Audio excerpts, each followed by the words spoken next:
Hey folks, and welcome to the Daily Ratings Weekly Movie News Podcast. This week's news brought to you by Get the Lemon Juice. Yes, well folks, welcome back to the weekly movie news show, and National Treasure 3 is in fact in motion. Director Jon Turteltaub has confirmed that National Treasure 3 has the approval from Disney and that a script has been okayed from the company. Although not confirmed yet, the plan is to get everyone back for the film, that being Justin Bartha playing Riley, the beautiful Diane Kruger as Abigail Chase, and of course, Nicolas Cage as Ben Franklin Gates. We've been waiting for this one for a long time, and really for the past few years, National Treasure 3 seemed to be dead in the water. Even Nick Cage had said that essentially. So to hear this, after more than 20 years from the first film, it's great news. So we'll keep an eye out for this one as more news comes out.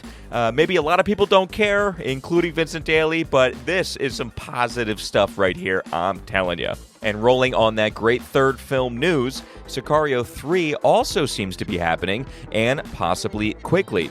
The news broke thanks to Josh Brolin coming out and saying that Sicario 3 is happening, and in fact, production will begin soon.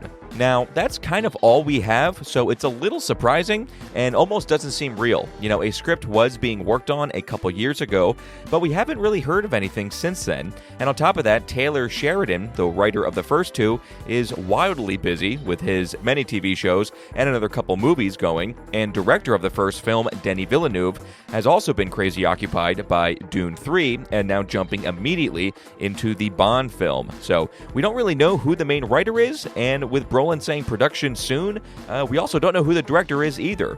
It's a little worrisome because to not have either Sheridan or Villeneuve seems lacking, but we'll have to see and keep you updated for sure. Stefano Silma was the director of the second film, Day of the Soldado, so maybe he'll take the reins again, but hopefully we'll have some good news soon.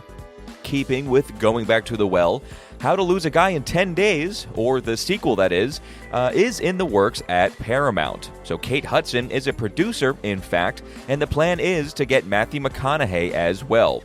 And you know, it's hard to believe that the project was greenlit without his commitment. So I don't know, we are really going back to the well with these kinds of things. And this seems like just another attempt, but somehow this also feels kind of big. You know, both Hudson and McConaughey are way bigger than before, and for them to be stepping back together in this kind of rom-com kind of seems like this could be big. The movie probably is going to do well, and maybe even be a springboard for other, hopefully original rom-coms to come after this. The script is still being worked on, but for those of you wanting more from the 2003 story of How to Lose a Guy in 10 Days, it sounds like you will definitely be getting more. Some nerve-wracking news here if you're a James Gunn DCU fan out there. Gunn has decided to put The Brave and the Bold on hold until the Paramount-Warner Bros. Merger works itself out one way or another. The Brave and the Bold was Gunn's official DCU Batman movie, being directed by Andy Muschietti. Now, this could be because of the merger or potential merger. It could just be that Matt Reeves' Batman is finally coming out, and can we really have competing Batmans going on at one time when this character already doesn't really seem to get a break? So is it one or the other? Is it both? We don't know. I will say Gunn's vision for The Brave and the Bold was different, much more of a comic book-y Batman, and also Robin playing a role as well. But still, due to the Matt Reeves film, probably the best for him to put the brakes on, whether it be the merger or not. But this will leave some DCU fans frustrated, as the Gunverse just can't seem to get ramped up properly. Some quick headlines here. So first, the Cliffhanger reboot film, which has been a bit of a roller coaster of will it happen? Okay, it is happening. Okay, it might not be happening. And well, now it is officially happening. A date has been set for the reboot of February 24th, 2027. So we'll actually be getting it pretty soon here. And just saying, apparently this film is being tested to some pretty positive reviews. So we look forward kind of to a Cliffhanger. Woody Allen, although kind of kicked out of Hollywood, isn't quite done yet. Allen's next film will start filming in Madrid in early October with a very low budget of $12 million. We don't know much about the film, but it will be, and has to be, Madrid heavy. So the Spanish city has backed the project with millions of dollars, and the deal is that Woody has to put Madrid in the title of the movie, and he will also be filming basically the entire film there as well. Again, nothing much more is known. It'll be interesting to see the reaction in general from the commentariat as a whole to another Allen film, and that's really even before they go to see it.